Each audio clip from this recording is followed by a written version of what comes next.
Peter Green and Snowy White. This is going to be the big one. And this might just become a little dangerous. So take your protein pills and put your helmets on. We're going to go on a long journey. I don't know how long it's going to take, but this is definitely not short. Peter Green, one of the most special, beautiful, gentle, soulful, mellow guitar players out there to this day. And luckily, in the internet age, he gained more exposure, let's just say, in the broader public than before. A lot of prominent and famous guitar players spoke about him. Not just guitar players, actually, just a lot of respected musicians. So again, thanks to the nature of the internet, where you can find everything at the press of a button or a search, just things come up. So that's one very beneficial side effect. That's different than previous media, right? Newspaper, you threw them away. If you didn't keep it, you didn't remember. Radio is gone, television is gone, but the internet stays. Peter Green, definitely a very interesting character as a person as well as a musician. And the origins of his music go back to his early childhood when he got impressed by Hank Marvin and he picked up an instrument which incidentally was the bass. And he played in some local bands until at a certain point he joined one Peter Bardens, whom we know today as a key member of Camel, the prog rock band, great prog rock band. But before he was in Camel, Bardens also experimented with different outfits, and at a certain point, he formed Peter B's Lunars. And Greeny played in that band. He started as a bass player, and at a certain point, he switched to guitar. I don't remember if it was because the guitar player left or he just wanted and they needed a guitar player, but he became the guitar player. And then that same band pretty much changed into the Shotgun Express. The Shotgun Express did release some music officially, but to the best of my knowledge, their first single came out after Greeny left already. Be it as it may, Greeny was in Shotgun Express. That outfit is notable for having himself, Peter Green, and Rod Stewart on vocals, and Mick Fleetwood on drums, and of course, Pete Bardens. This brings us to 1966, and in the end of 66, of course, there is the famous story that Greeny was buggering John Mayall to get him into the Blues Breakers. And according to history, according to the interwebs, the information that we can find, he was pestering Mayall to take him in the Blues Breakers, which is a little bit puzzling because during his entire career, his entire life, he was notorious for being very shy and shying away from the limelight. Not only that, but he got into an argument with his bandmates, Fleetwood Mac, because they wanted to keep their earnings, their profits, and he wanted to give them away. So he was very much opposed to and retiring, pulling back from this rock star sort of lifestyle. But when he was very young, apparently he was very ambitious, and he was going up to John Mayall and telling him that he was better than Eric Clapton, which at the time was definitely blasphemy, right? Because Clapton was God, and Clapton himself had some ideas about music, and at a certain point he left the Blues Breakers, and then Mayall did take Greeny in as a temporary replacement, probation, checking him out. Clapton comes back after a couple of weeks. I think he went to Europe, to some country, to try something out. He changed his mind, did come back to Mayall. Mayall did take him back and kick Greeny out, and Greeny kept pestering him. And really, after a couple of weeks or maybe a couple of months, Clapton left for good. And at that point, Greeny came in, and Mail started to pay more attention to him. According to legend, it was, if I am not mistaken, Mike Vernon, who eventually would become fairly closely associated with Pete. I think he didn't become his manager, but he did create a record label, which eventually released Pete's solo albums, but many later on. And anyway, I think that it was Mike Vernon, but it might have been someone. It might have been Clifford Davis.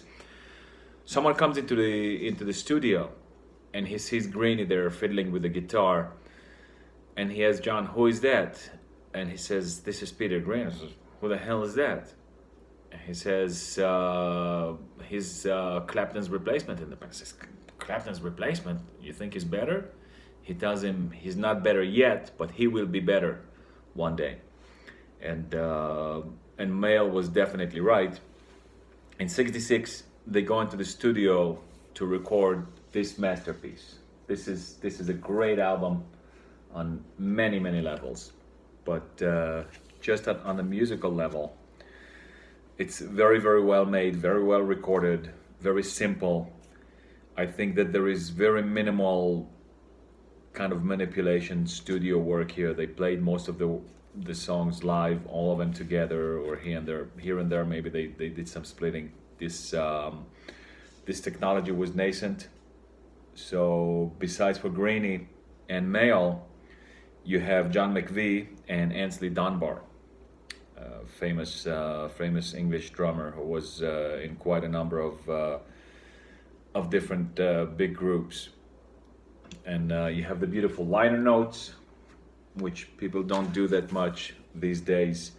And you just have a lot of very sweet and beautiful songs. Green wrote two of his own songs that both of them became very well-known songs. Of course, the big one is the Supernatural, which a lot of people cite as a very inspirational song. And then later on, when he made Albatross with Fleetwood Mac, that has a little bit of flavor from the Supernatural, but it's beautiful song. The other one he wrote is "She Feels the Same." I feel the same way. So the title of the song is the same way, and they of course have a couple covers. They got the Stumble, which is a Freddie King well-known song, and then you have "Dust My Blues" from Elmore James, and the other great songs here are A Hard Road, of course, the opener, like we said, the Stumble, the same way, the Supernatural. Leaping Christine is a good one. Living Alone is another great one. Just a very listenable and listen-worthy record. And even though John Mayall is famous for the Beano album that he recorded with Clapton, this is two hands down better. But again, I'm biased because people tell me I got my head so far up Greeny's ass that I'm getting a bald spot from his molars. Who knows? Another later release, this was released in '75, but the material here is from pre-Fleetwood Mac first record. So this is an outtake and leftovers from Fleetwood Mac's mostly first record, some of the second, and some maybe even of the third. This was originally released in '71, if I'm not mistaken. If I am, I'm missing it by a year or two, and it's probably upwards. So it might be '72, maybe even. No, it's not '73. It's '70 or '72 at the latest. So a lot of very good songs, worth a listen, because there are a couple jams here. There's one Fleetwood Mac, self-titled. I think it was just an untitled band. They scribbled Fleetwood Mac on it. Worried Dream by B.B. King is another one. You have A Fool No More, which would resurface later on. Mean Old Fireman, definitely. Oh, Rambling Pony, there's a different take. So it's a very good listen. It's fairly available, easy to buy. I think that they repressed it in the digital age, but even the originals, the earlier releases, are not difficult to come by. Then, after, well, of course, I should have mentioned that at a certain point, Greeny became unhappy with being with John Mayall and wanted to have his own band. He took McVie and Mick Fleetwood with him. Mick Fleetwood, not from the Blues Breakers, but from Peter Beesloons, and persuaded them to form a band with him, and he named the band after them, leaving himself out of it, even though most people did call it Peter Green's Fleetwood Mac. So this is Fleetwood Mac with the trash cans and the dirty alley. I don't know who on earth came up with this idea for an album cover. It's just very uninspiring, and I don't know if you see this in a record store, if this would even convey anything. My guess is that it was somewhat of an attempt to copy the American blues song. So here's another one that we're gonna talk about. You see, this is the album cover with so much of a dusty, old, broken piano in a dilapidated bar. Anyway, let's leave the stupid album cover. And this is just a very, very simple and raw and straightforward recording. They, at this point, already recruited Jeremy Spencer. The general audience of Peter Green fanatics is pretty split on Jeremy Spencer. A lot of people say that he was a worthy and interesting and original guitar player, and a lot of people say that he was just a prop. All he knew to do is copy Elmore James, and he was just brought in to fill in those parts that he did well and be copying Elmore James, and he was somewhat of a buffoon running around the stage and bringing a little bit more spice or liveliness to the show that Peter was just playing and singing, and the other ones were also just concentrating on their music. So they wanted someone to prance around the stage. Okay. Be it as may, I don't find him to be an absolute genius of a guitar player, but he's okay. I don't know how much I hear him in this record, but this one has a lot of famous Fleetwood Mac songs. Shake Your Moneymaker, of course. Looking for Somebody, that's an important one. It opens with My Heartbeat Like a Hammer, like a fast-driven, bluesy song, kind of an Elmore Jamesy. You have The Long Grey Mare, which would become kind of a staple for Greeny. I Loved Another Woman, super important. Cold Black Night, Word Keep on Turning. So really, very, very listenable record from start to begin, especially if you're not super sensitive to low quality so-called productions. There's definitely not a big accent here on doing a good high quality production.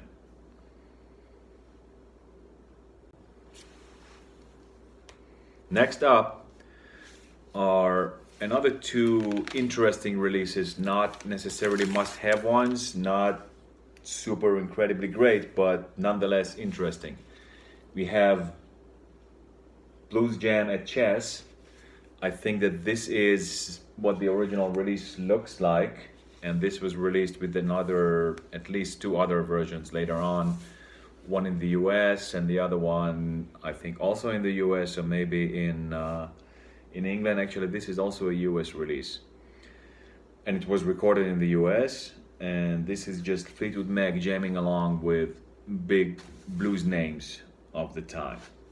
So the big guys who were here were Eddie Boyd, Willie Dixon, Honey Boy Edwards, Otis Spann. Kind of an interesting record. Nothing outlandish, nothing you never heard before. But you get here Sugar Mama, which is kind of well known, especially for its Rory Gallagher cover that he did on his first record. Madison Blues, they did a lot, but a lot of them are just probably "Oh Baby." Okay, that's that's also one that made it into the Fleetwood Mac repertoire. So all in all, a kind of like a mellow, interesting, dirty-ish blues jam session. This is definitely not an everyday listener, but it's good to have. It's a nice recording, if nothing else, and the historic value. But definitely, there's a couple numbers that are worth a listen at least once in a while. And I could say pretty much the same thing for this record. And this record is now in high demand, so they're gonna shag you off if you want to buy a anywhere near original copy. But again, I have a feeling that we're going down from the vinyl craze, so maybe we should get some more reasonable prices on them. Anyway, this record I would say is a little step up from that one. This is a well thought out and planned blues record. It's decidedly an Eddie Boyd record. Okay, 7936 South Rhodes Avenue, but it features Peter Green and features him pretty prominently. So, Backslap, one of them has like a very, very characteristic Peter Green intro. I'm forgetting the name of the song right now, but it's very good. The opener, You Got to Reap, is a very, very good one. She's Gone is a very good one. Oh, I Can't Stop Loving You. That's a very, very good one. You get very good Peter Green guitar on there. So all in all, this is a nice record. If you like early Fleetwood Mac, early Peter Green, you're gonna enjoy this. Way more piano driven, way more early bluesish. So this is not yet the electric Chicago blues. This is the very early kind of style of Chicago blues, when they were going from the Delta style with just one broken guitar with 4 broken strings to a little bit more professional. So that's kind of straddles that era, but very, very piano heavy and very, very interesting. Next up, we have, of course, Mr. Wonderful with the naked Mick Fleetwood on the cover. And this, I think, is the least important or the least interesting of the original Fleetwood Mac releases. It has some very, very famous standards like Stop Messing Around, Dust My Broom, Love That Burns, Dr. Brown, Live Your Love Tonight, If You Be My Baby. So a lot of them that became staples of the Fleetwood Mac experience, the Fleetwood Mac show. Same lineup as the previous one, and just a good record. And yes, this one was produced by Mike Vernon, so maybe it was Mike Vernon there with John Mayall right up in the beginning. And of course, Danny Kirwan hasn't been brought. This was released in '68, still, if I'm not mistaken, second record in the same year. And let's not forget that at the time, the industry was not yet exclusively or not as much focused on full-length album releases as they would become in a couple of years later. So there were a lot of independent off-album singles released, and you can find those on here, on The Pious Bird of Good Omen, or its American counterpart, English Rose, which also has ridiculous prices. So, of course, Albatross is on here, Black Magic Woman is on here, Rambling Pony is, I think, on another album, but it might just be independent as well. You got Looking for Somebody, amazing song. Stop Messing Around, Need Your Love So Bad. So a lot of off-album singles and a lot of albums, and they are, as much as I can say, the on-album takes or versions. And this album already lists Danny Kirwan as a member of the band, so that would be the first time on an official Fleetwood Mac release, which is kind of a best of compilation in the same year that the band released their first record, the same year that the band formed, right? The '68. So the first record, Peter Green's Fleetwood Mac, is '68, and actually it does feature one song from 7936 South Roads, Just the Blues. So kind of an interesting mix here. Very well worth having. Then of course we have the biggie, the big one.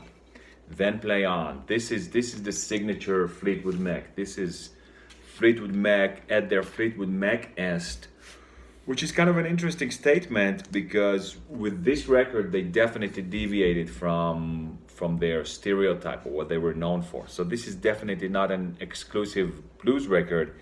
And by this time, Greeny was giving interviews saying the exact opposite of what he was saying just about a year before. So when they started off, they were kind of blues, and yeah, we are the real blues and authentic blues, and we don't want to do fake blues, kind of like a Ronnie James Dio with heavy metal and Rob Halford, Keep the Faith. So pretty much on those wavelengths.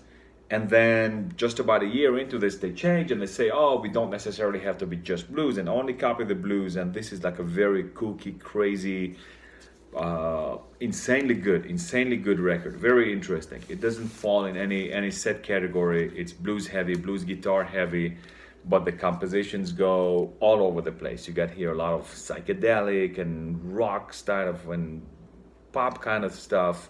Of course, you get the Searching for Madge and Fighting for Madge. Great compositions. You get that super melancholy. I've got a mind to close my eyes forever. What is it called? Closing My Eyes. You have, of course, Rattlesnake Shake, right? Like an upbeat, strong. You have Oh Well, Underway, beautiful showbiz blues. So very, very mixed bag. Very different things on here. A lot of experimentation. Danny Kirwan and Peter Green doing a lot of dual work, feeding off of each other. Also a very raw and spontaneous record, but this one is produced well, so you can understand that they already were doing some production on the record and they polished it and made it sound more professional. And of course, the recording engineer on this is none other than Martin Birch of many records, Made in Japan, Deep Purple fame and Iron Maiden fame. And by the way, this record has at least two versions, one with Oh Well split into part one and part two on two sides. No, I think the other one just have part one. This one has the entire thing, if I'm not mistaken. And this was released in '69, and the second version I think in '70. And unfortunately, after this record, pretty shortly, Greeny already left the band. If you think about it, between the beginning of '68 and the end of '70, actually the beginning of '70, because the great famous concert in Boston was in February, and Peter Green have left already by then, so he came back to Fleetwood Mac as a guest musician. Well, in as much as you can say that the guy who founded the band was a guest musician. But it's kind of sad, but if you think about it, how crazy this is. We're talking about just about 2 years, early '68 to early '70. And they released 3 studio albums. Greeny was in another one with Eddie Boyd. They released that jam, Chicago Jam, and The Bird of Good Omen. Let's just say you don't want to count English Rose as a separate record. So 4 full-length studio albums worth material altogether. Let's just say maybe 5. Okay, so you want to add the off-album singles and such from both Pious Bird of Good Omen and English Rose and all of the side stuff they did in just 2 years. And even so, their strength were the live performances. And those are documented now more than ever, even though these bootlegs and these live recordings were coming out quite consistently and quite a lot during all of the years. But now they started even more. I think in the video that I made in honor of his birthday, I showed you the box set of this. So there's 5 of these, 5 early recordings from '68 to late '69. BBC.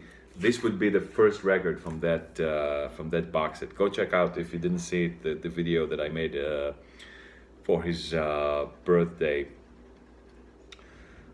Um, so this is a good example of what they sounded like live and what their concerts were. So a lot of jams, a lot of improvisation. So even though the songs themselves, they have the titles, but in the middle they do a lot of improvisation, a lot of long back and forth jams.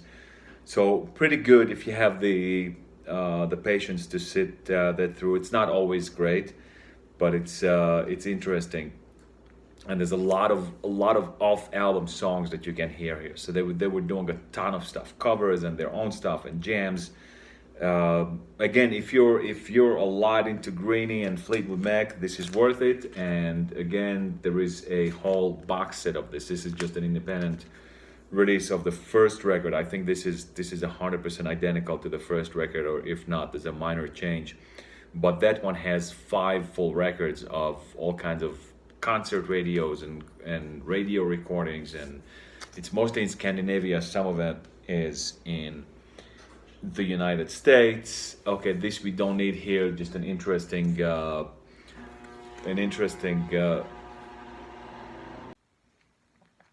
Okay, this one is not so important, but it's still a little bit interesting. This is a compilation that has one half, the side one, the original Fleetwood Mac, and side two, Christine Perfect on her own. I didn't mention beforehand that Christine McVie, who at the time was still called Christine Perfect, joined the band. And if I'm not mistaken, that was pressure from John McVie, who wanted to bring her in. She wasn't on the first record, but she was on the second, on Mr. Wonderful. So there's nothing that's earth-shattering here. So they have Albatross, Rambling Pony, Abeling Met Timing Long, and things of that nature. Jigsaw Puzzle Blues, which is pretty cool.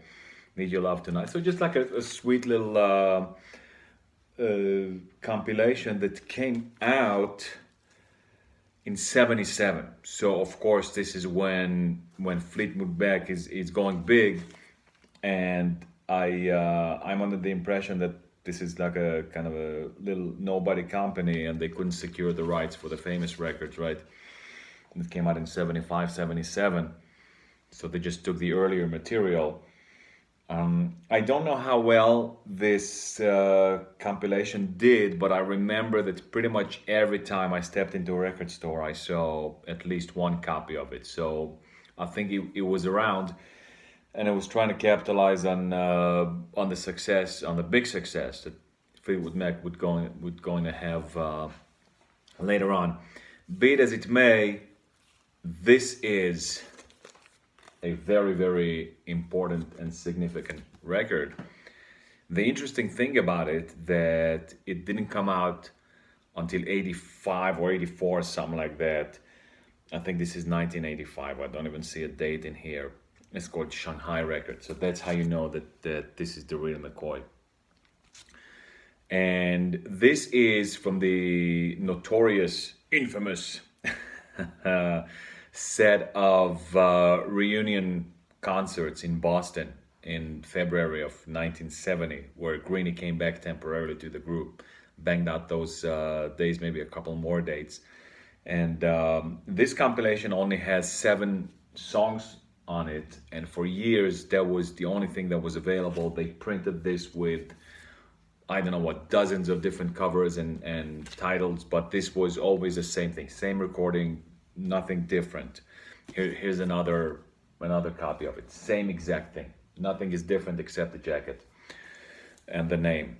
And this is not the only one. There's quite a good number of them. And before 1985, the only way to get these were bootlegs. They were kind of circulated, and they were getting worse and worse quality each time someone recopied them. And then finally, in the digital age, in the resurrection of the vinyl craze, this came out. This is 1 out of 3. I didn't take all 3 out of them. I didn't take all 3 of them out. Yeah, got to go back to kindergarten and learn how to speak.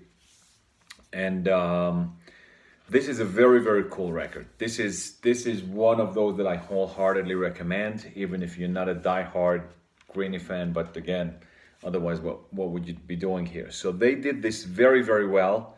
The sound is very good. I don't know what they did to the tapes and all the digital analog bullshit. Bottom line is, it sounds very, very good, and it has the full concert, I think. It says here, recorded in Boston, 567 February of 1970 with the Fleetwood Mobile, and this came out in 2013. So my only complaint against this, the record itself, is that they made it a three-part, and the fourth side of it is non-playable. So there's no audio, there's no music on side number 4. So they could have really just do 2 records and put those 2 sides on it, and make a little bit more programming on these sides. They're like 15 minutes on a side, so they could have put 20 minutes on each side and just make 2. But obviously they wanted to make money, and the same thing is available in a box set that has the same exact records, just instead of 3 double records, they're in a box. But be it as it may, the idea itself is very, very good. They have here, if not the 3 full concerts, but I think all the songs that were played, and they have some long drawn out jams. So very, very good. They improved the sound quality is better than on those. So if you want to listen to those records, to those concerts, this is the one. And kind of, if you put the 3 records together, then this completes the image from this side, and then the number 3 here from the bottom. So I don't know whose idea it was. I think that this is kind of tries to emulate the doll that Mick Fleetwood was holding in his hand when he was posing nude for Mr. Wonderful.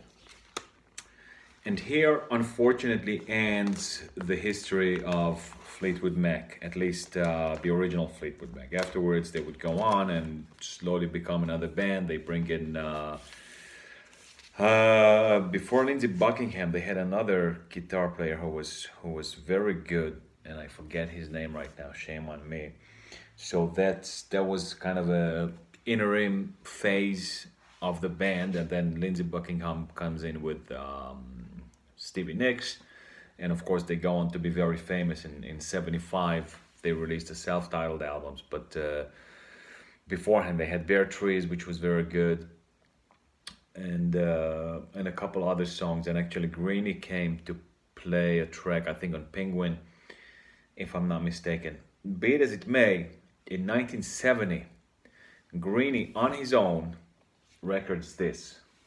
This is a very, very interesting, very far out kind of record. All crazy, it's all music, there's no vocal.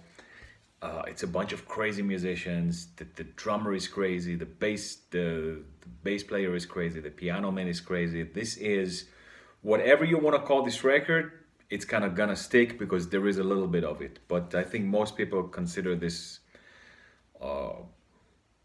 what's it called, psychedelic or experimental, or whatever name you want to call this. You kind of can be right, because it's everything and anything and nothing together. It's Peter Green playing the guitar and being crazy.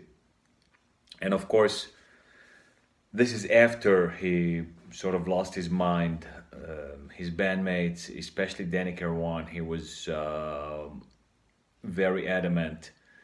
But Mick also with John, that something happened at some sort of mysterious commune of hippies in near Munich. They took him to this mysterious big villa, big castle, where they had a big party, and they loaded him with LSD. It sent him on a trip from which he never really came back. Be it as it may, that was going to be his last release, and this came out in 70, if I'm not mistaken. Yeah, this is still 1970. So just like I was telling you before, in that short period, if you just want to take Greeny's recording period, so it's 66, or maybe late 66, early 67 to the middle of 1970. So we're talking about like 4 years at the broadest, and how much there's definitely material for at least five full-length studio albums.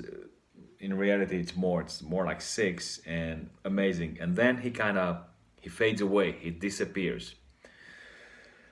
I want to show you. This is okay, not so interesting, but in my opinion, this is a very, very good compilation. Even though it doesn't offer anything new that you don't have, but you want to put up just a bunch of classics and play it for a little while instead of putting on one of the records. This is just amazing. This is kind of the most well-known songs from pretty much that entire recording period. So okay, there's nothing from John Mayall here, and but anything that's Fleetwood Mac. So everything that was done under the Fleetwood Mac name, and they probably wanted also to capitalize. This came out in '75, so they kind of missed the riding the fame of Rumors. But be it as it may, it's a good little compilation. And then, of course, like I said, in 1970, Greeny just disappears. Like he disappeared from the face of the earth. There's all kinds of legends and stories, and people will tell you that he was a gravedigger, or he was just a gardener, the landscaper in a graveyard. At a certain point, he's said to have threatened his accountant with a shotgun that he smuggled it somehow from Canada, and there's a whole bunch of different versions of his story. One version says that he told his accountant to give him money. The other story says that he told his accountant to give away his money or gave away his royalties, whatever. All kind of crazy stories. There's one story floating around that there was this dude in England who was a motorcycle mechanic, and he was just getting into music, and he was getting to know Fleetwood Mac and Peter Green. And one day he notices that there's a bum sitting on the floor of the shop, of the mechanic shop. He just walked in there and sat down on the floor. And he walks over to him and looks at him. And he goes to the main mechanic or the owner of the shop, and he says, "You want to check the guy out over there? He's sitting there. He looks kind of suspicious." And the guy looks at him, "Dude, this is Peter Green. I can't believe it." And they came and they spoke to him, and it was okay. Something like that, you can get a coherent sentence out of him. Be it as it may, he disappears. Another story is that I'm pretty sure is true. I actually saw it in one of the groups in Facebook, and I lost contact with the guy who said this, but he said it in the first, actually not in the first person. I'm sorry, in somebody else's name, but he was also. From that era and that time. They said that he showed up in a kibbutz in Israel. So that would have been 72-ish. And he was working in agriculture. And I asked him to find out exactly the period and the name of the kibbutz, but he never got back to me. I might have to go back into that group and dig up that information. Would be nice. Be it as it may, Greeny goes to sleep for a very, very long time. However, he planted some seeds before he disappeared. And in 1970, he struck up a friendship with two very, very important people. One of them is called Gary Moore, and you can see him here. This is a very, very young Gary Moore, aged approximately 17. And this is called Skid Row, self-titled record. Some people call it the Dublin Gas Company. And it's a very, very interesting record. Very strongly recommended. This is not a daily listener, but when you listen to it, well, I don't know about you, but when I listened to it first, many, many years ago, it kind of sounded, okay, cool. Like it has Gary Moore on it and it's 16 years old. Okay. But the more I listen to it, the more I get into it. This is not super easy listen. It's like a bunch of eager and enthusiastic teenagers getting into a studio and just banging it out, that's exactly what it is. But it's much more intelligent, much better than it seems at first listen. So you gotta sit down and listen to it, and listen to his solos. His solos are way better than what they sound at first listen. You can see that Gary, already at age 17, he was working with his brain and his heart as well. There's some feeling here, but it's a lot of speed. It's a lot of techno work that kind of sounds like, okay, just going crazy on a fretboard, but it's really not as simple. This is a very, very important record, and you have the other version of this was recalled. When the company heard it, they didn't like it, and they said quickly recall it. So original presses of this are very, very difficult to find and very, very expensive. It's a good couple $100 if you can even find them. This is the 1983 reprint, and unfortunately the label itself is misprinted, but at least you have the same record, same running order, same songs, same sound, same everything, just the label is different. The label reflects what's on here, so that's kind of a misprint. Not kind of, it is a misprint. So the reason I'm bringing this out, because if you look at the bottom here, you will notice two interesting things. Number one, they credit Peter Green on it. Peter Green for being nice to us and saying nice things to us. Peter Green for the nice things he said about us. So he is the one who secured them the record deal. He is the one who introduced them to these record company people. I think Clifford Davis, but it might have been directly to the studio. But I think it's Clifford Davis. And he got them a spot in some big festival, so they were able to get their name out. And as I was telling you, after this one was recalled and pulled, I'm not sure if it ever made it to the shelves, but whatever made it to the shelves was pulled. And then the record company told them to go back into the studio. About half the songs are the same songs, but replayed, re-recorded, and some of the songs were rewritten, replaced. So they're just other songs.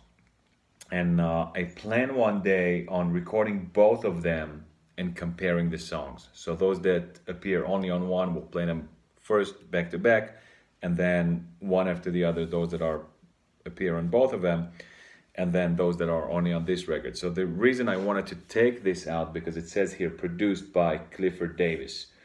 A lot of people will tell you that they ruin things, that this is a little bit too produced and they prefer the first one. To be honest with you, I don't really have a preference. They're very, very similar.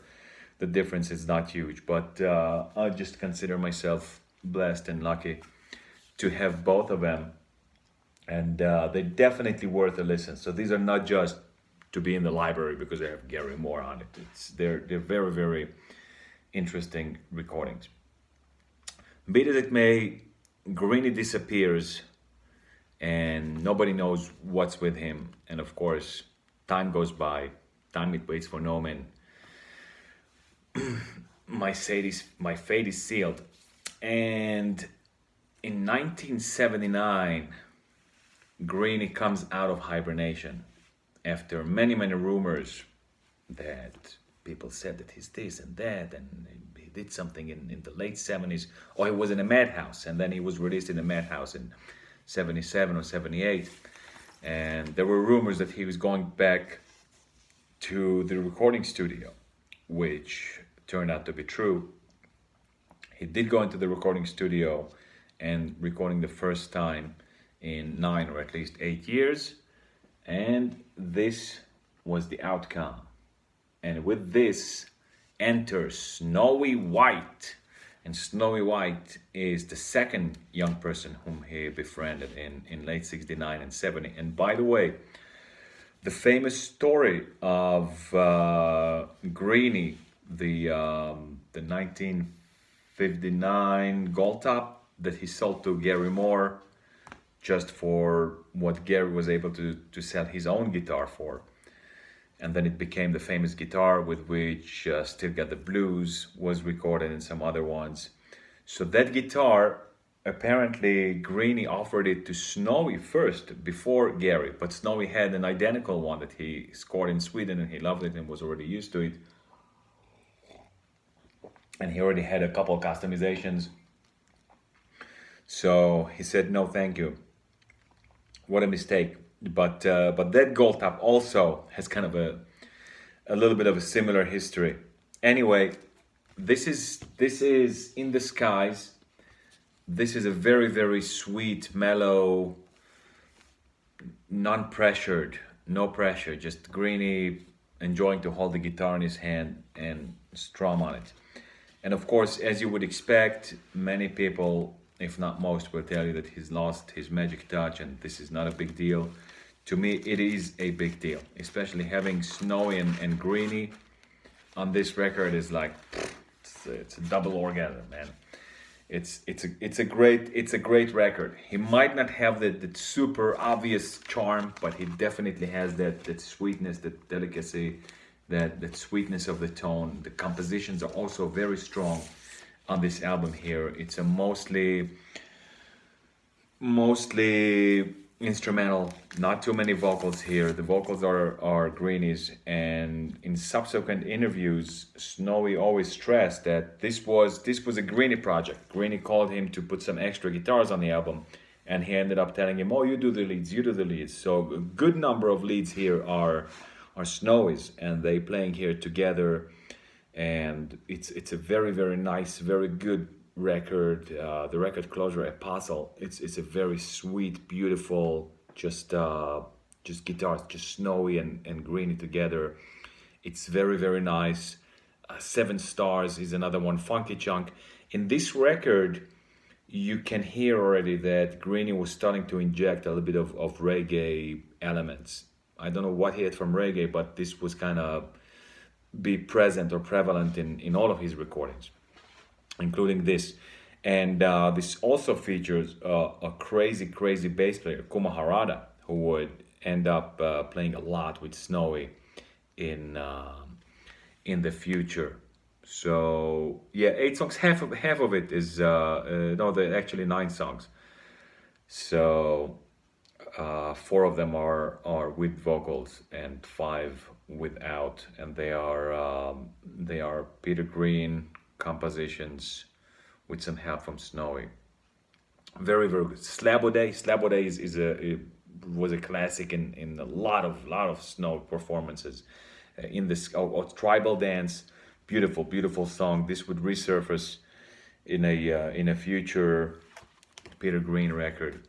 So highly recommended. If you have to have one from this period, it should be this one. Very cool record. And the great thing about this was that it revived Greeny's musical career. He started enjoying his life. He started recording again. And after In the Skies, he goes into the studio again the following year, 1980, and records this little gem, Little Dreamer. Not a bad record. This is the same thing, just with the American cover. But it's the same record, same running order, same recording, same everything. The reggae element here is a little bit stronger, not too bad. It's kind of reggae funk, pretty strong, pretty prominent bass guitar here. Let's see, what are the good songs out here? Crying Won't Bring You Back is a good one. Baby When the Sun Goes Down, that's another good one. The closing song, Little Dreamer, that's the title songs. He has a good little version of Born Under the Red Sign. Not heavy. This is not heavy. This is not any kind of hard rock guitar. A little bit bluesy, feely guitar. Then he comes up with What You're Gonna Do. This is among the less good from this period. Not bad, not terrible. The reggae element is most prominent on this one. Giving Back My Freedom, that's a very reggae song. Last Train to San Antone. There's also a bootleg by that name. Busy Lizzy. So it's okay. It's listenable. Not the greatest. Gotta See Her Tonight. That's the opening. It's a pretty strong number. And The Promised Land, also not bad. Speaking of The Promised Land, and speaking of 1980, there is another episode that, in a way, should be more notorious or better known, maybe even than the Munich incident, because at least this one is somewhat positive. In 1980, there were rumors circling on the music circuit in Tel Aviv, Israel, that Peter Green is coming to Israel. Peter Green is coming to Israel. How did they know? Who knew what, why, when, where is not really known. But the fact is that he did make it to Israel for whatever purpose. I don't know why. Maybe he wanted to come back to work on a kibbutz again. He was in his recording period. Short story long, someone got a hold on him, and his name was Fema Schuster, if I'm not mistaken. I should have taken down the names beforehand, but there was kind of a busybody who was a lot in recording studios and radio stations, and he knew people, he knew musicians. So he got together a couple of musicians. He told them that Gary Moore's coming and we got to get him in the studio. So they got him into a dingy little recording studio in Tel Aviv. That was kind of a famed, legendary, the big local Israeli, the big stars from the 60s and the 70s got their start there. Be it as it may, that they got him there. They got a drummer, a guitar player, a bass player, a keyboard player, and they was waiting for him, and he came. And allegedly he had his long nails on, which it just doesn't make sense with the dates, because as far as I know, he cut his long nails before 79, before recording In the Sky. But again, maybe he regrew them. We're talking about here at the end of 1980. This happens on Christmas Day of 1980. So we're almost going into 1981, right? And he went into this studio and he laid down a number of tracks. All the stories about this are contradicting. There are stories that only 2 tracks were recorded, but they played more tracks. Some people say that 3 were recorded. Some would say that there's a 4th one surviving. So everybody's drunk. Everybody who was in that session, in the end, made up not well. One of them lost his mind. He's walking around the street with snot running down his nose on his jacket, and then talking to everybody and offering those tapes for sale. He wants like $5 million and he doesn't even own them. But the bottom line of the story is that there are 3 surviving recordings, and they are on YouTube. And I hope to remember to put the links in the description below. And they're amazing. They're amazing. Sound recording quality is garbage. There is a little bit of a distortion. The tape maybe was going a little too fast or too slow, something like that, to change speed. I don't know how many hands it changed and how many recordings there are, but now it's there. Too harrowing, haunting, just melancholy melodies, jams, kind of jam sessions. Very, very good. They said that whoever was there that day, they said that they will never ever forget that day in their life, and it was an amazing experience. And you can hear it if you listen to those 3 songs. Definitely, someone should clean those up and somehow release them in a tribute release. Maybe Snowy even himself should take on that project.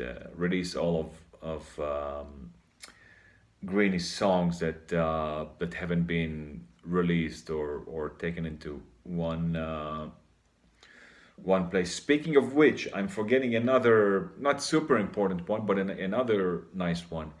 In '72, Greeny made a brief appearance on the prodding of one of his friends, Nigel Watson, whom I don't really know what the connection was, but Nigel Watson knew him. He was a guitarist in local places. So he was well known in the, not super famous, but in the music circuits of England. He was known, and he convinced Peter of coming out a little bit. In the end, the only thing that came out of it was a single, a 7-inch single. I don't even know if there's a B-side on it or if he played on the B-side, but there was a tune that they used to play with Peter B's Loons, and it's called Beasts of Burden. But Peter B himself didn't participate. I forget right now. I didn't think that it came out as Peter B's and the Loons, or Peter B's Loons, but I think that it's somehow mentioned on the label. But anyway, this is Nigel Watson and Peter Green's single song, 1972, difficult single to come by. So this brings us to 1981 with White Sky, right? In the Skies and then White Sky. This is pretty good, better than its predecessor, not as good as In the Skies, and in my opinion also not as good as Little Dreamer, but pretty close. I think that some of the songs here are a little bit better known. I'm not really sure why. There's of course White Sky, the title song, Love Than Even Woman. That's in parentheses. There's The Clown, I Am the Clown is not bad at all. Shining Star is a good one. So the songs are pretty good. The guitar is not exceptional, but it's sound good. It's well made. It has a little bit of reggae flavor to it, but not excessive. But it's an okay listener.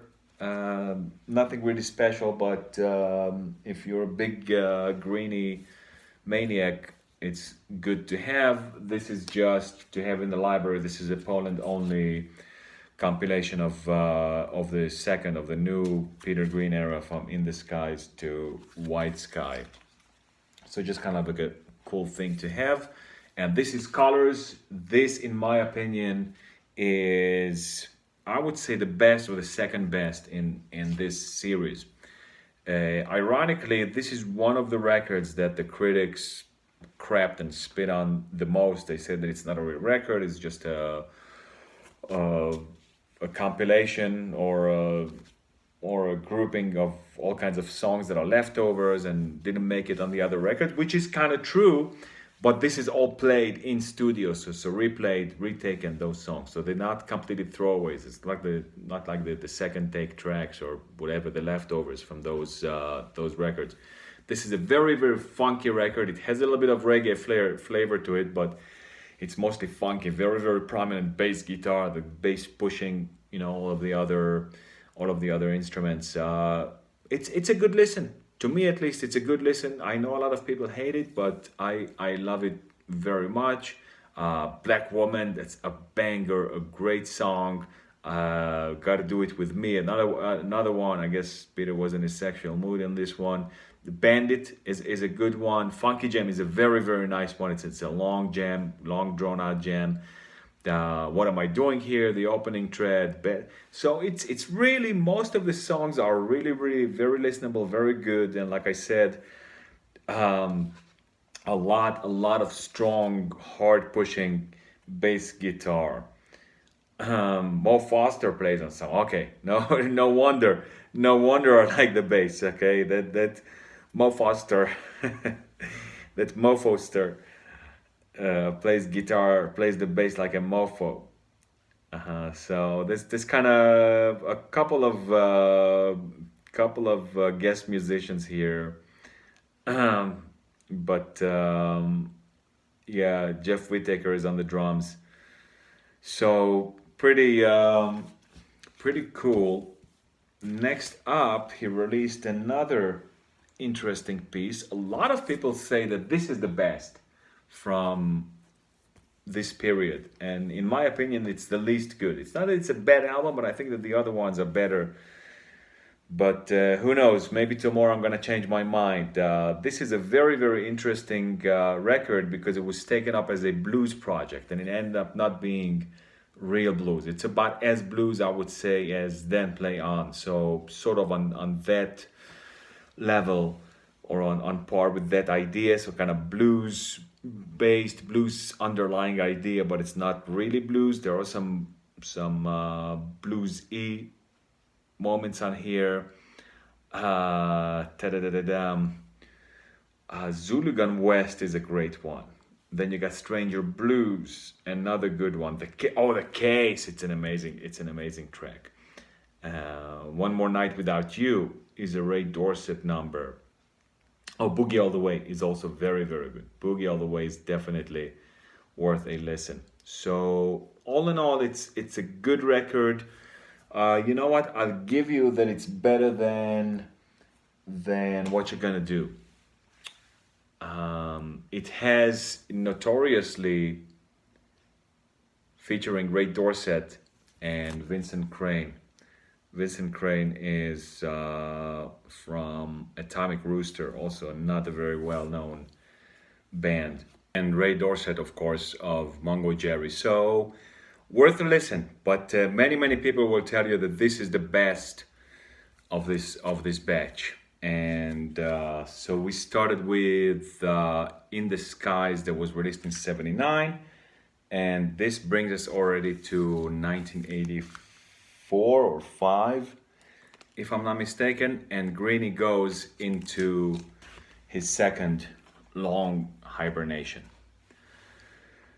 So let's go back to his partner in White Skies, the guy whom he started to know in the 1970s, Snowy White.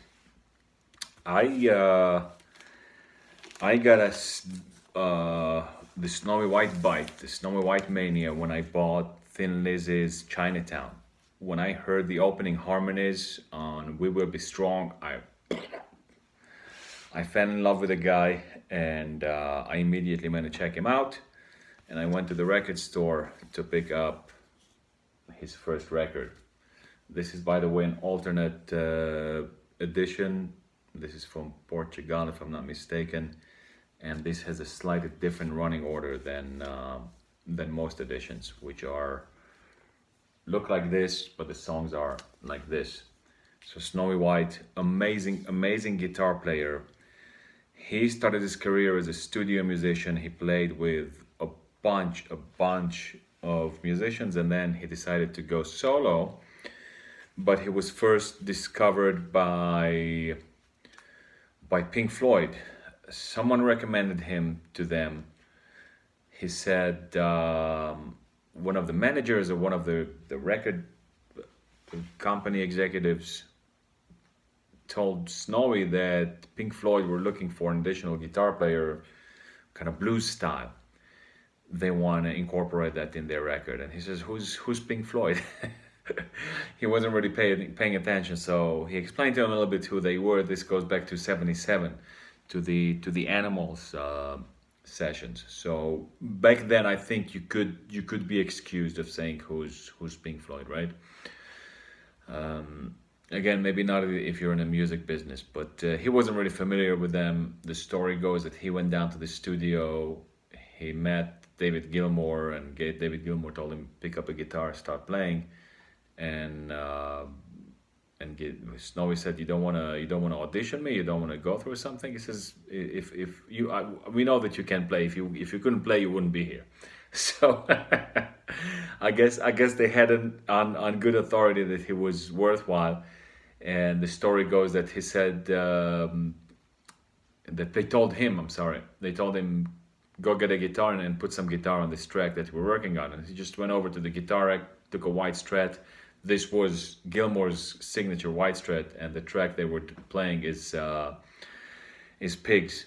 And they demoed it to him. He put down the solo, one take, first take, and that was it. And that's the famous guitar solo on Pigs that didn't make it to the record. They put a Gilmour solo that's not as good. Also a good solo, but not as good. But it's on the 8-track version, so there's another version, but today it's available on YouTube. So that was it, and from that point on, he became almost a permanent touring member for Pink Floyd. So he does all kinds of guitar stuff for them whenever they need, and is kind of behind the scenes. And same thing with Roger Waters. So when Roger Waters tours, very often he takes Snowy White with him. So he made out pretty well for himself. And amidst all of this, Scott Gorham was in a Pink Floyd concert, and he saw him, and he said, "Wow, we need this guy." And that's when Gary Moore stood them up and just left in the middle of the tour of the Black Rose tour. They got some interim replacement guitar player, but for the studio records, they wanted someone permanent, and so they settled on Snowy White. And Snowy White was a little reluctant, but they convinced him. They sent Scott to talk to him, and Scott played with him, and they recorded Chinatown and Renegade together. Chinatown is, I would say, in some ways could be considered kind of like a natural, quote-unquote, follow-up for Black Rose, or maybe even Bad Reputation. A lot of people will disagree with that. Definitely took a little bit of a harder edge. So a lot of people complain that Gary Moore changed Thin Lizzy from that harmonic, super melodic, sweet, story-based band to a more technical aspect of the band. There definitely is something to this criticism, and a lot of Thin Lizzy fans hate Snowy. I don't know why, but maybe his solos weren't so inspiring in Renegade and Chinatown. But I just love the guy, and as soon as I heard him play and his tone and his style of playing, I loved it. So I ran down to the store and I bought this record. To be honest with you, this record is not the most inspiring of all. It has some good songs actually, but they could have been worked out better. The Journey Part 1 and Part 2, those are great. No singing on it. Open Carefully, The Answer, At the Crossroads is a good one. And the famous song from here is Lucky Star, where he sings pretty softly.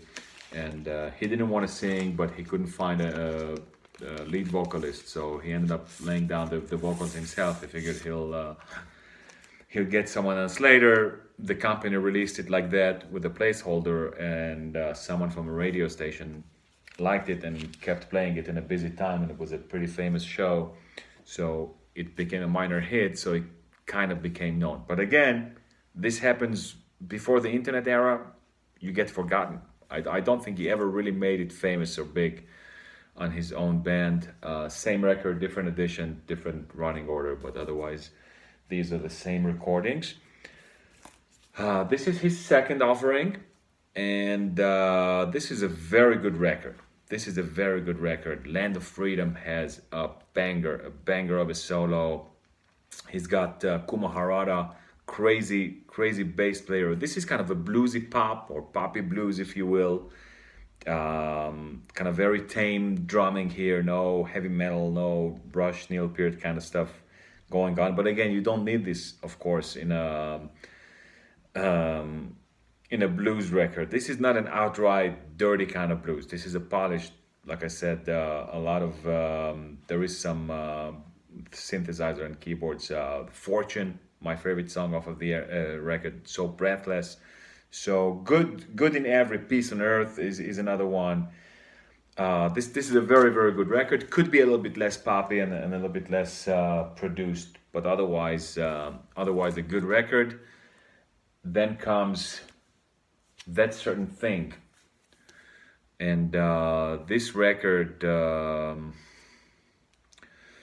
it could be better. So the guitar playing is good, but if you're not a major Snowy fan, there's not much really to hear. This is way popified, way overproduced. They kind of went on the 80s deep end. So the first one was 84. This is 87. Okay, not well, a little bit surprising, because in 87 they should have already started holding back. For You is not bad. I'll Be Holding On, that's kind of a little bit Voices in the Rain, that's the best song of the record, but a little bit too cheesy, too poppy. And at this point he decided that he doesn't want any of this poppy crap and none of that stuff, and he would take the reins of the musical direction, which he did. And so from this point on, they are squarely blues records, not Chicago blues, not Albert King, not B.B. King, but they're Snowy White blues. So they still have a little bit of that well-produced British pop flavor to them, definitely. But this is a much better, much bluesier, has a little bit rawer edge to it. It's got a Ooey Baby remake, right, that we saw that Peter Green also did. Another Man, kind of like an interesting take on that. Good record. The big number for this one is a cover of Thrill Is Gone, B.B. King standard, B.B. King hit, if you will. And it's been covered so many times that it's becoming cliche, but when he does it, it gets a life and a character of his own. The solo is beyond belief. The tone, the guitar tone, is just unbelievable. And this is definitely a good record. So you wanna get into Snowy White, you get into him from this point on. This is another one, Snowy White's Blues Agency, Open for Business. The big one from this is The Blues on Me. This is just amazing. It's a banger. That song alone is worth the price of admission. But Addicted Man, Out of Order, When You Broke Your Promise, Land of Plenty. That's a very very good one. And again, great band here. So Jeff Allen is on drums. You got Kuma Harada, a very very good bass player, and man, they got a singer. I could do away with this singer, to be honest with you. Snowy could sing himself if singing is even needed. That's the problem with the lead singer, because then he's got to put his freaking voice on everything, and if you don't feel like having a vocal track, then you still have to have the vocals. Unfortunately, from this point on, everything is on CD only. The next one is Highway to the Sun, with a lot of just very, very cool songs, great songs. That's definitely among his best. There's, of course, the title track, Highway to the Sun. Just an absolute amazing record, Highway to the Sun. This was released in 1994, which is kind of a big gap for Snowy, because he likes to bang them out with a year or two apart, even in these years. But I think that in 91, 89, with the fall of the Berlin Wall, Pink Floyd and Roger Waters were both very, very busy with the wall thing. So they went to Berlin and they played a big concert, and Snowy White played on that. If you have that DVD, that's Snowy White playing the guitar on it, and of course Waters and Pink Floyd took credit for breaking down the wall, almost in some way. Anyway, this is a great record, very very highly recommended to anyone who is even remotely in this blues. And if you don't know Snowy White, if you're not familiar with him, this is definitely one of the albums to get familiar. And the two previous ones also changed my life and opened for business. But this one is just very very well made, and it's kind of like a more modernized, but not too much. And I think that this is the record where he brought on two very very good musicians from Indonesia, I think, or the Philippines, Walter Latuparisa, and I forgot the other guy's name. When I remember, I'll let you know. This is just one after the other. Can't Find Love, like a beautiful, small, smooth poppy ballad with soft vocal, but very, very good. Great guitar, just a great. It's not cheesy like a metal ballad, but it has a little bit of that vibe, but more on the bluesy, a little bit poppy side. The opening song, Highway to the Sun, is very, very good. His Burning Love, a great song. This is his own Burning Love, not the other one. The Time Has Come, phenomenal song. Everything is very good. Hot Saturday Night, kind of more faster, harder rocker. And then the highlight of the record is a cover of Greeny's I Loved Another Woman. So well done. The guitar is so tasteful, so smooth, such control. Like, actually, if you love Gary Moore and Peter Green, you can't not love this record. Highway to the Sun was released in '94, as I told you, and now times are getting very very interesting. 1995, actually '94. Let's take a step back. In '94, Gary Moore is doing something very very interesting. He joins the would-be Cream. There are rumors, I think, since '93 already, that the original Cream want to reunite. It almost happens, but doesn't happen. Interestingly enough, Ginger and Jake Bruce, do connect and get off the planes, and Clapton in the end pulls out, doesn't agree to join. So who comes in? Gary Moore. Okay, so Gary Moore steps in instead of Clapton, pretty much like Greeny stepped into John Mayall's Bluesbreaker instead of Clapton. And they release a record in the name of BBM. I didn't take it out, but it's called, I forgot what it's called, Around the Next Dream. There you go. Great record, and it's exactly what you would imagine. Imagine Cream, just with Gary Moore instead of Eric Clapton, which in my opinion obviously is a plus. Some people will of course disagree with this assessment. But what I'm really getting at is that in 1995, Gary Moore, riding still on the wave of Still Got the Blues and After Hours, releases this little baby, a tribute in honor of Peter Green, who of course was living back then, and he also thanked Green on the back of Still Got the Blues. This is a very, very nice record, all mostly acoustic, very nicely done, all Peter Green compositions.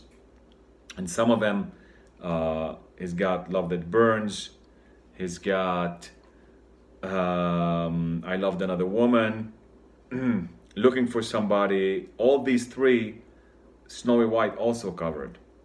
I'm almost positive that he does cover Love That Burns, but Looking for Somebody, definitely. I Loved Another Woman. He does Long Grey Mare, live only, and I think that's all of those that all three of them do. But I would love to see a record with Snowy White recording the same songs, or at least those that he didn't play, and then slapping that record, right? Green, White, and Moore. I think that that would be amazing to hear the original Snowy White's interpretation and then Gary Moore's interpretation of those songs. But anyway, very, very good baby, and Gary Moore records it in honor, in tribute of Peter Green. And about this time, 96, 97, Greeny himself starts waking up. Nigel Watson again goes and exerts some influence, him drags him out of hibernation, and this came out in 96 or 97.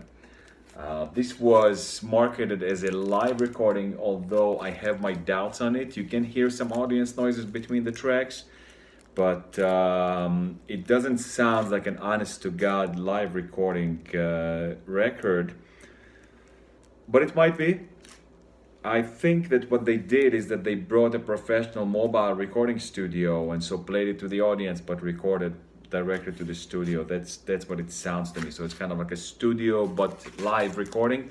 It's mostly new material. It's a lot of Robert Johnson songs, and pretty good. They have Going Down here, nice little version. Homework, very, very good version of Homework. Otis Rush song. They have Traveling Riverside Blues, which is a Robert Johnson composition. From 40 Late, a very good one. Steady Rolling Man, not a bad one, also a Robert Johnson one.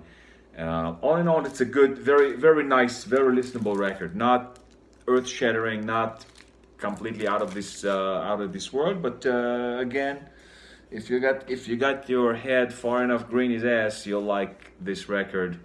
And I would say it's pretty much the same assessment for this. This is called the Robert Johnson Songbook, and I've noticed this with quite a number of musicians who, like towards the end of their career, they want to go to something simpler and more stripped down. So this is very, very kind of in the vein of original Robert Johnson.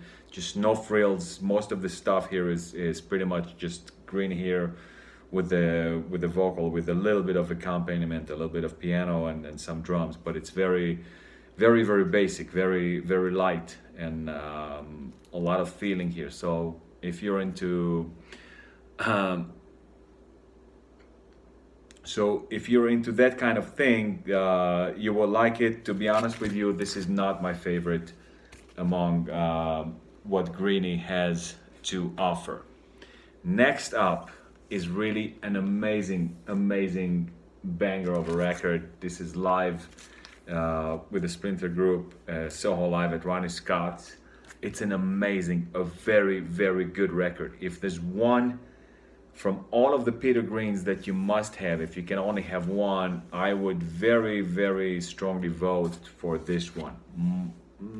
I'm gonna say that this is probably the best of the bunch. The recording is very, very good. The versions are good. The playing is tight. Greeny is in good shape. He sounds to be in good spirits. Great version here of Black Magic Woman. Mama Keep Your Big Mouth Shut is a good one. Great version of Homework, Otis Rush. kind of about this time. Otis Rush himself also came out, I think, in '94 to record a studio album, and he did actually a version of Homework on that. So great one, a great performance of the Supernatural, a bunch of classics, Rattlesnake Shake from the early days of Fleetwood Mac, Albatross, another beautiful one. And then they do, of course, a lot of these. Robert Johnson, he did a very good version of Green Militia, great version of Going Down. Very worth having, really worth. Definitely give it a spin. And if you have to have only one Peter Green with Splinter Group, this should be it. Hot Foot Powder. I think this is kind of a reference to Burnt Foot that they released very early on in their career with Fleetwood Mac, if I'm not mistaken, or one of those jam sessions in Chicago. This is again kind of like the Robert Johnson Songbook number 2. A lot of guests here. You got Otis Rush guesting himself, Hubert Sumlin, if you know who he is. He's the legendary guitarist who played a lot with Muddy Waters, and then I think originally he was with Howlin' Wolf, and Muddy Waters stole him from Howlin' Wolf, and Howlin' Wolf came and threatened him and took him back. An appearance from Buddy Guy, an appearance from Joey Louis Walker. Just a great kind of good light, a little bit better than Robert Johnson songbook, but again, nothing earth-shattering. This is like a very stripped down, bluesy, acoustic blues kind of record. Destiny Road takes kind of a modern approach to blues, a little bit modernized. Imagine a modernized Delta blues. That's pretty much here. They take a retake of Tribal Dance, like I told you, from In the Sky. The opener, Big Change is Gonna Come, not bad. So it's like a nice, good, fairly simple, fairly nothing, no frills kinda. But good, just good, gentle, good playing. Madison Blues is a good one. Indians and hiding in the shadow is a good one. And that's pretty much it. Heart of Stone. I think I forgot to mention to you that this one has a hidden song somewhere. After Going Down, you have to let it play, and then there is another song, but for the moment I forget which one it is. This is just a best of, so nothing that we haven't seen until here. But if you want to hear kind of a compilation of his mostly Robert Johnson kind of stuff, that's what it concentrates on. So most of the songs from here are from the Robert Johnson Songbook and Hot Foot Powder, with a couple other different songs thrown in here. And you've got this one pretty much in the same vein as Destiny Road. Any kind of standouts here? Don't Walk Away is not a bad one. This is kinda a little bit. There's a remake of Black Magic Woman and Green Militia, which are not bad, and the Albatross. Cool Down's not bad. Ain't nothing gonna change it. So it's good. It's kind of a little bit pretty similar to Destiny Road, and then they released another two, and this brings us already to early 2000s, and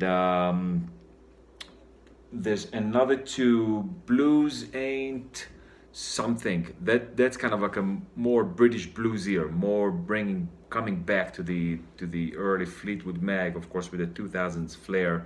A little bit more electric, has a little bit of a Snowy White flavor to that. And then there is Merchants of Time, or some Time Traders. There you go, Time Traders. So those are the two, Time Traders and Blues Ain't That Lonely, or some, I forget right now the title of that. And then he goes on another hibernation, and he comes out in about 2010 or 12 with Peter Green and Friends, and also sporadically appearing. Unfortunately, no releases, but there are some live recordings from that period. But that, for all intents and purposes, was the end of Greeny's career. In the meantime, Snowy just kept banging them one after the other. He goes to Highway to the Sun, of course. After Highway to the Sun, he releases No Faith Required, which includes his most famous song, Midnight Blues.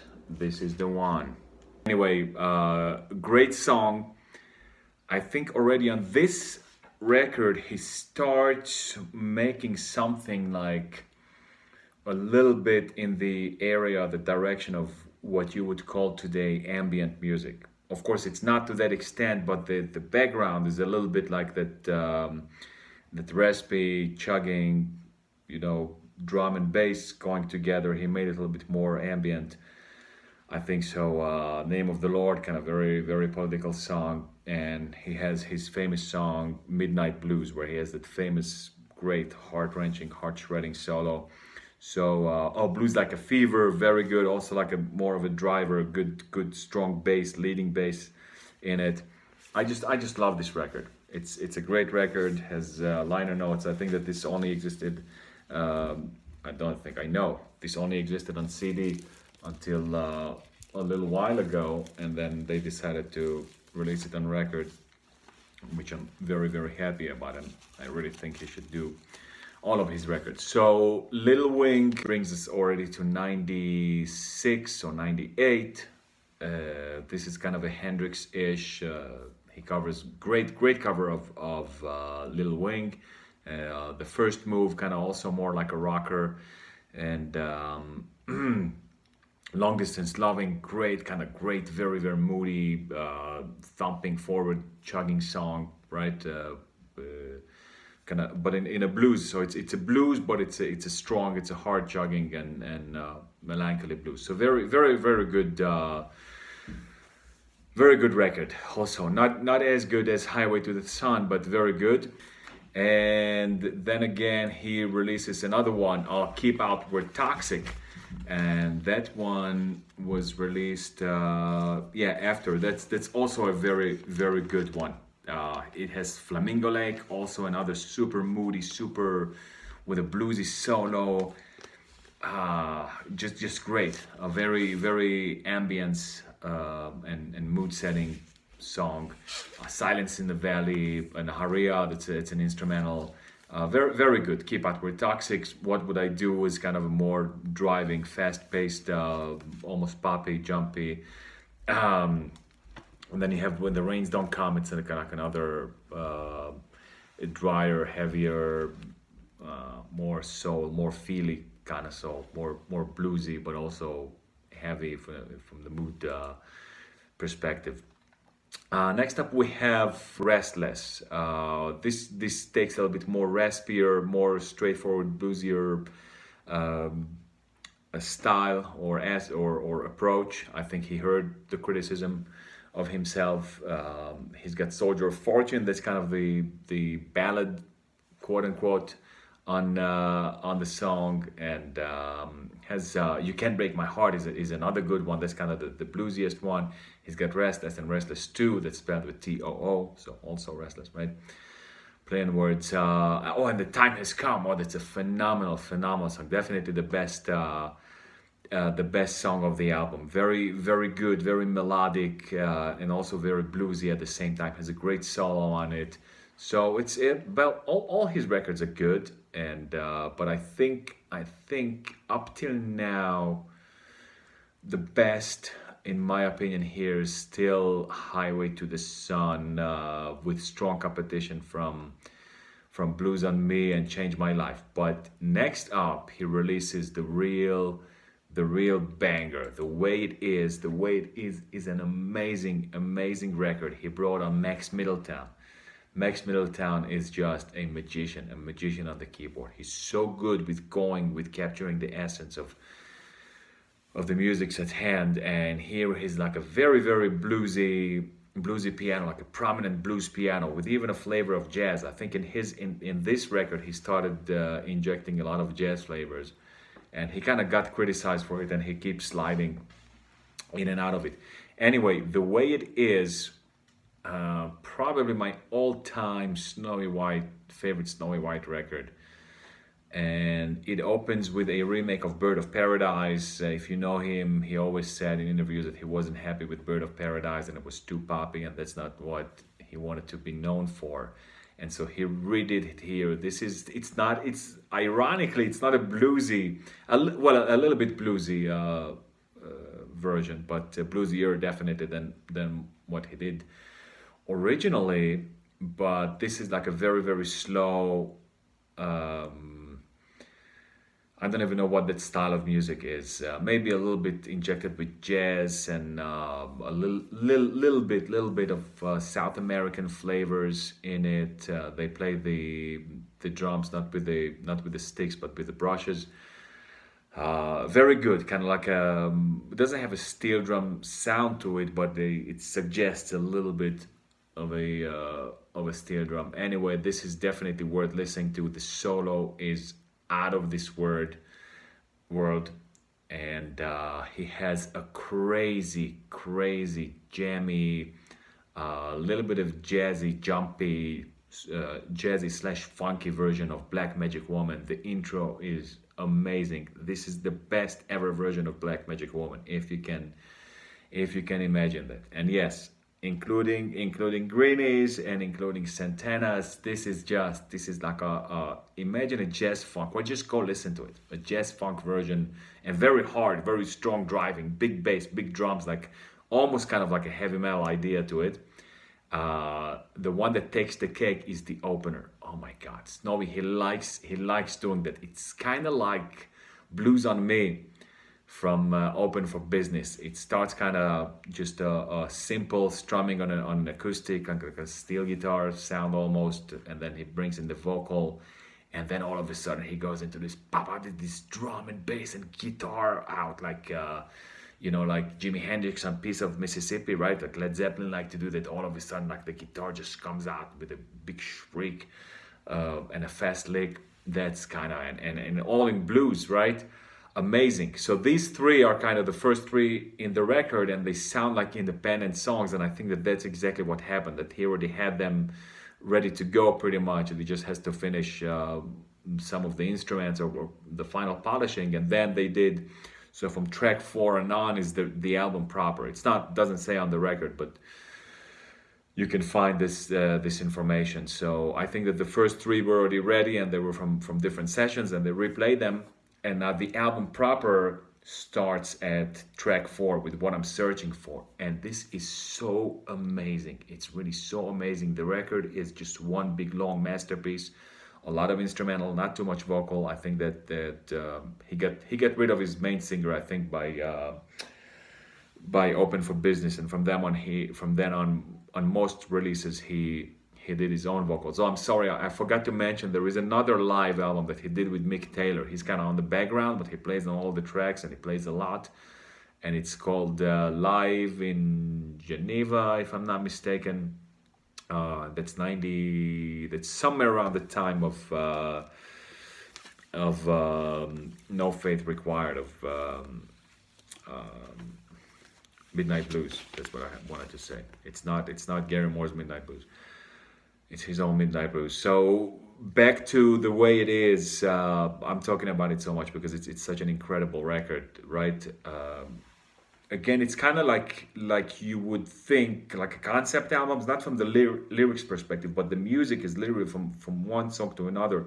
It slides into it, and you feel like you have one musical, not composition, but one musical work, if you will, like in almost in the sense of the classic composer. So just one song slides into another very, very smoothly, and the entire thing has a very, very jazz-y kind of early blues where the piano was prominent in blues. Very, very good. Just all This Time of My Life, of course, Falling. Just it's definitely, this is a listener from the first second to the last, and it's meant to be like this. Amazing record. Really phenomenal. Phenomenal records. Then he has a live version of this where he plays a lot of his favorite songs. That the audience like. He makes a cover of Long Grey Mare from Peter Green. He does There's got to be another Peter Green cover, I think, somewhere. But he did them. He did them on from time to time. He does. I Loved Another Woman. Anyway, rolling into the next album, In Our Time of Living, and he just keeps banging them on one year after year. So The Way It Is came out in 2005. Or he had a little bit of a break there. The previous one. That came out before The Way It Is, that was Restless, so that was 2002, if I'm not mistaken. And then he comes out, he started to doing the Blues Project. So usually his band is called the White Flames, Snowy White and the White Flames. Most records are released like that. And then this one was called the Blues Project, and he came back to like a grittier, harder edged blues. Also a very, very strong record, very, very good, really pretty much for the most part start to end, or almost. He's got One Way Ticket. Red Wine Blues is very, very good. Lonely Man Blues, In Our Time of Living, very, very strong album, very strong album. The musicians here are not the same. He switched them around a little bit. The drummer is still Walter Latoparissa. I'm sorry. The bassist is Walter Latoparissa, and he's not on this record, but he did leave the drummer, Juan van Emmerloot. So, but on this one, the group is called, like I said, Blues Project and not White Flames. And then they did a live album with the same lineup, and pretty much focusing on this record. So a grittier, older style blues, not so much the special snowy, super smooth and high and very, very polished kind of blues and soloing. This one is a little bit grittier. So I think that's what it does with the Blues Project. Oh, and on this one they do another Peter Green cover, World Keep on Turning. So another great live output by Snowy White. And in terms of studio, he now comes up with Realistic. This brings us to 2011, and he comes back, and this is again a Snowy White and White Flames. So Latoparissa is back with Van Emmerloot. Again, a very, very good, very beautiful record, among the stronger ones, I think.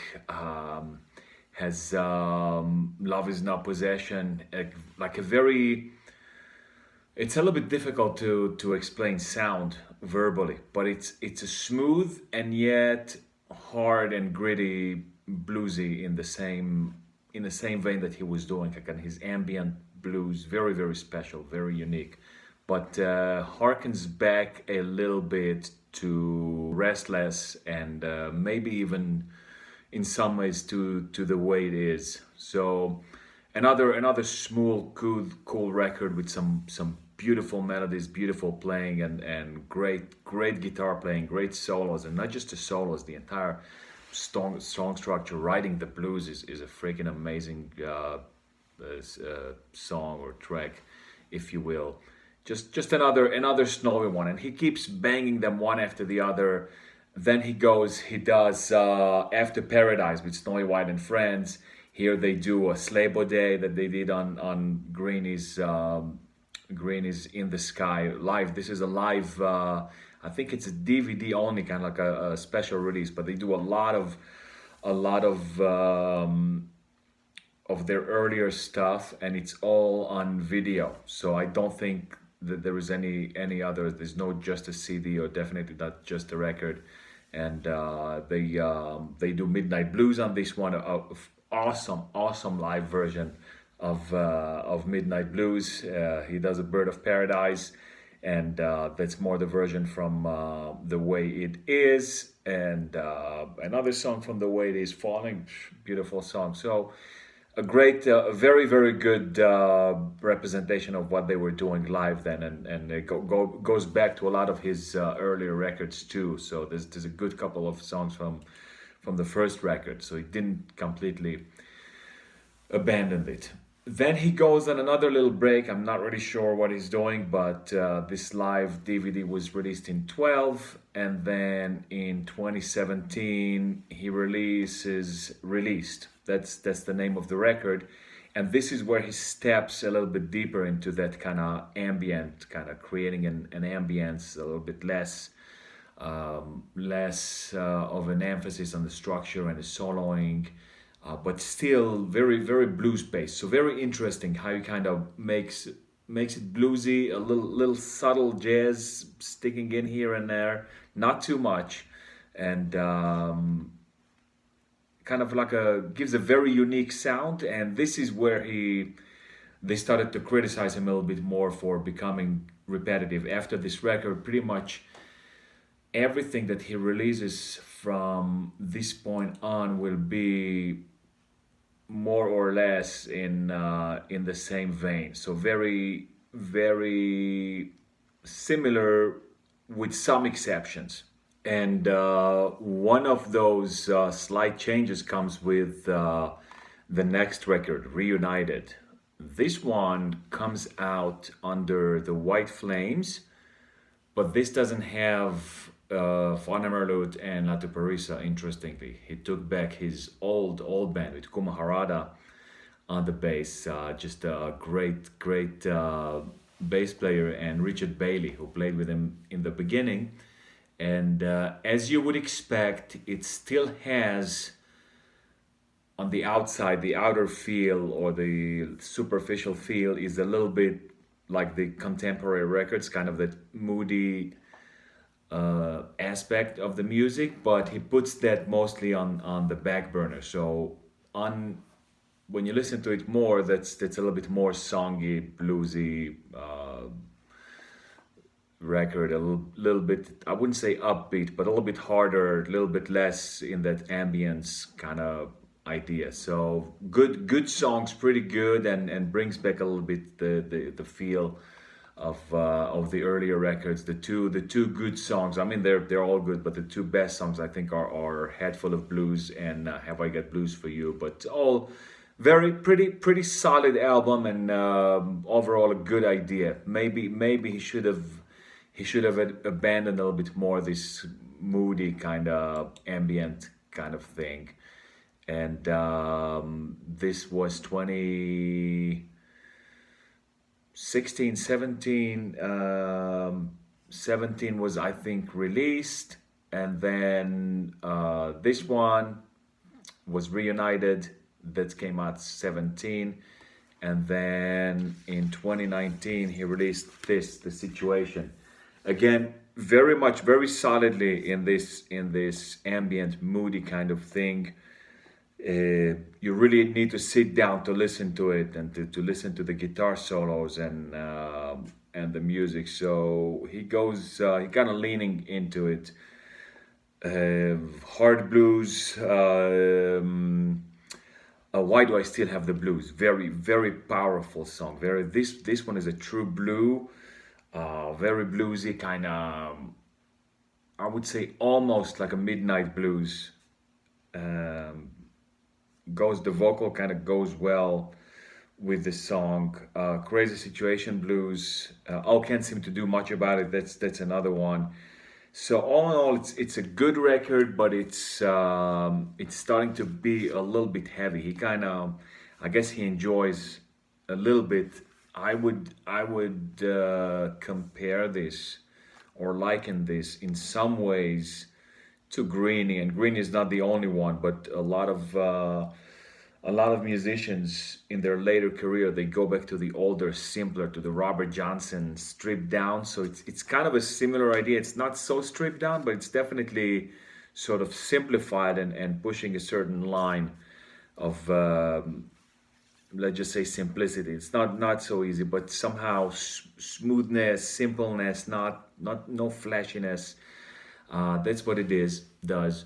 And he goes kind of in the same direction with the next record, Something on Me, but he pulls back a little bit, kind of like on the record before that with Reunited. This again, the composition and the music becomes a little bit more songy. A bunch of great songs on this one. Really good one. Commercial Suicide, I think, is the big one on that. The White Flames Chile is a very good one. It's only blues. Something on Me, the title track. Oh, another Blue Night, very very. That's the kind of the big bluesy track out of it, and this one he changed again the band. So I don't know if he doesn't play anymore with Walter Latteparis and Juan van Emmerloot, who were the White Flames for a very long time. But now he brings in his son, and I think it's not the first time. I think his son already played on one or maybe more of the previous records, not the whole record, but one or two tracks. Um, I'm not sure. I'd have to check that up. So his son Thomas White does the drums on most of this record, and a new bass player handles the bass. It's a good record. I think it's his one of his stronger ones from this period. After Something on Me, he releases Driving on the 44. Again, he just leans into this moodiness and ambient kind of mentality, with just very very thin and subtle, almost hidden hints at a little bit of jazziness, just on a superficial level. And I think that from these moody ones, I would say that this one is the best. I think on this one he nails it. He like consciously goes into it and say, let's make a moody record that's rooted in the blues, and not like the other ones. Let's pretend to make a blues record, but really make it ambient. I think that's the way to look at it. Good, very, very smooth. This is also with his son, and he handles the bass himself. And he brought Max Middleton. Max Middleton has okay, the opener, Freshwater, great piano lines there. All of the songs are pretty good. Ain't No Secret Thing, Driving on the 44, the title track is good. Blues 22. And there's one kind of like a funny satirical song, kind of funny. Right now, I don't recall what the title is, but all in all, it's a solid record. And just like I told you with the one before that, with The Situation, this is definitely a record to sit down and listen to it at least a couple times, because it's not an immediate record. And again, he does that again with the newest release, which is Unfinished Business. The theme is very, very similar. So you can easily say that Unfinished Business is Driving on the 44 number 2. And realistically, we could almost say that it's really The Situation. Continuing, Evening Blues is a great track here, and As Green Deepest Blue is another one. Sweet Little Secret, Overland and Sea. That's a big one. So good records, but again, these are not easy listens. These are it's kind of a good idea, a good combination to make this ambient moody music on blues. Kind of, I didn't see it being done anywhere else. It works well from him, knowing him. Unless you're kind of a fan or intrigued by this kind of music, I think it's not really recommended to get into Snowy White with anything that he did after, I think, Realistic. So I think he started this really leaning into this kind of style with after Realistic itself is very good. Realistic has a fairly prominent, I would say, almost a Tony Joe White vibe to it, especially the latter years. Kind of like a polished blues, poppy blues, but still bluesier, very bluesy on the inside. Great record. So that's it. This was released this year. Well, actually no, 2023 or 2024, 2024. So it's already last year. But Snowy White, truly a musical giant. I love his solo career. I love what he did with Thin Lizzy, and there's a lot of live recordings where you can hear what he did with Pink Floyd, and of course his participation on a Peter Green record is just amazing. I wonder. Oh, by the way, he also guested on Philip Lynnett's first solo record, Solo in Soho. That the one that has King's Call, an amazing song, and then the title song. Snowy plays on the title song, Solo in Soho. That's what the name of the song is. And there he does kind of like a little bit of a Mark Knopfler kind of thing, but something that's very reminiscent of this. That the song is so heartbreaking and heart wrenching. You can feel that Phil kind of felt somehow subconsciously that the end was near. And I think that Snowy's guitar conveyed it excellently in the music. So you have that sort of idea, that sort of vibe running through his later records. But if you want to check Snowy White out, anything that he did from 2011 and before, anything else he did after, I think it's mostly for the diehard fans or someone who have people who have an inclination for that kind of music. But in conclusion, the Holy Trinity of blues guitar, definitely Peter Green, Snowy White, and Gary Moore, Green, White, and Moore. And the only thing we want from this is more and more. But unfortunately, out of the two, only Snowy lives on. He already retired from live touring. Only just sporadic, occasional appearances. And as far as ranking the albums, nah, not for these giants. Here, there's no ranking. Of course, there are preferences. Some are better than others, but I'm not doing this this ranking by numbers. As far as Gary goes, okay, it doesn't really belong here, but definitely Corridors of Power I would put very high, if not at the top. I would go with Grinding Stone. That's one of his first ones and a little bit underrated. You got Back on the Streets. Of course, you still got the blues. You got Black Rose, which was released under the Thin Lizzy band. You have Electric Savage, which is very high, and maybe I would say put War Dance. These are Coliseum 2 records. So anyway, this is not even about Gary, but that's where I would put, and definitely I would put in Gary's top 10 also Blues for Greeny. As far as Greeny goes, evidently Then Play On ranks very high, as does The End of the Game, very special record. John Mayall's A Hard Road, the first Fleetwood Mac record. In the Skies from his later periods, from his Splinter group, I would say the Live at Ronnie Scott's. So there's a little bit from all of his periods.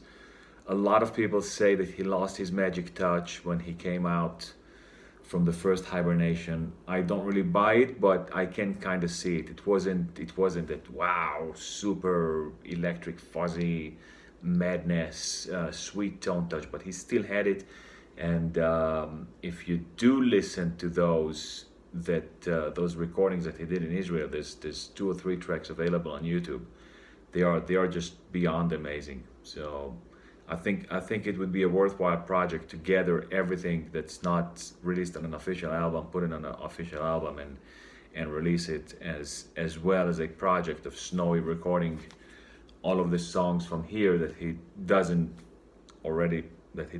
yet play, let's put it this way, and then recording it as a Green, White, and More, and do the original, the Greenies, the Whiteys, and the Moreys. And if you made it all the way to here, congratulations to you, and I hope to see you on the next time. And in the meantime, rock on and on and on.